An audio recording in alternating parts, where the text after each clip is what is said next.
Pertama, pengenalan hukum Newton atau signal learning, di mana guru memperkenalkan hukum Newton dengan menunjukkan gambar dari objek yang bergerak seperti botol yang jatuh. Nah, siswa diminta untuk memberikan respon terhadap gambar tersebut. Nah, pada tahap ini, signal learning, siswa belajar mengenali sinyal visual dan memberikan respon tertentu. Misalnya, ketika siswa melihat botol yang terjatuh, mereka memahami bahwa ada gaya yang bekerja dari botol itu.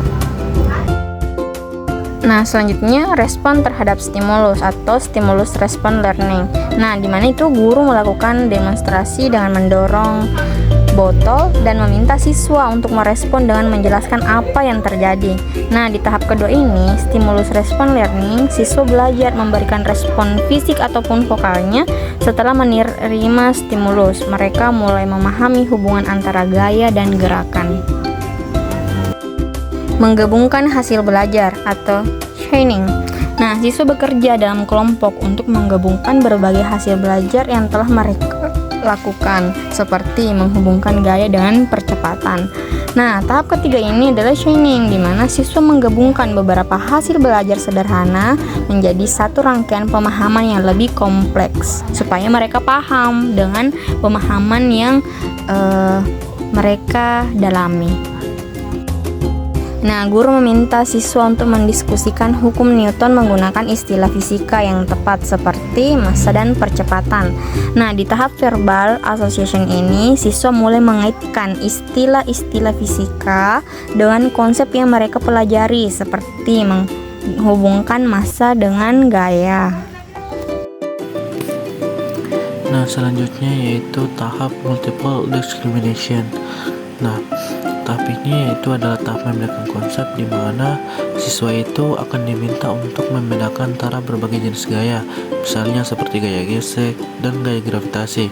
Nah, dan kemudian siswa ini akan diminta untuk bagaimana gaya ini akan masing-masing mempengaruhi gerakan objek. Nah, di mana tentunya ini akan melibatkan kemampuan siswa untuk membedakan antara berbagai konsep yang telah dipelajari sebelumnya. Selanjutnya yaitu ada konsep learning.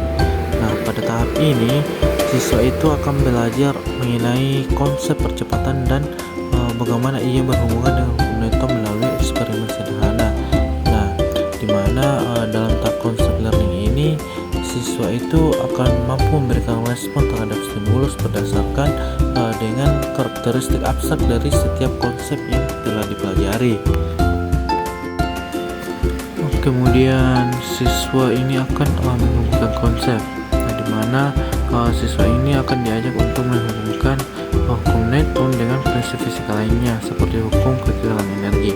Nah, pada tahap ini, yaitu tahap principal learning, siswa itu akan mengaitkan satu konsep dengan konsep lainnya, kemudian akan memperdalam pemahaman mereka tentang fisika secara keseluruhan. Selanjutnya yaitu pemecahan masalah atau biasa disebut dengan problem solving.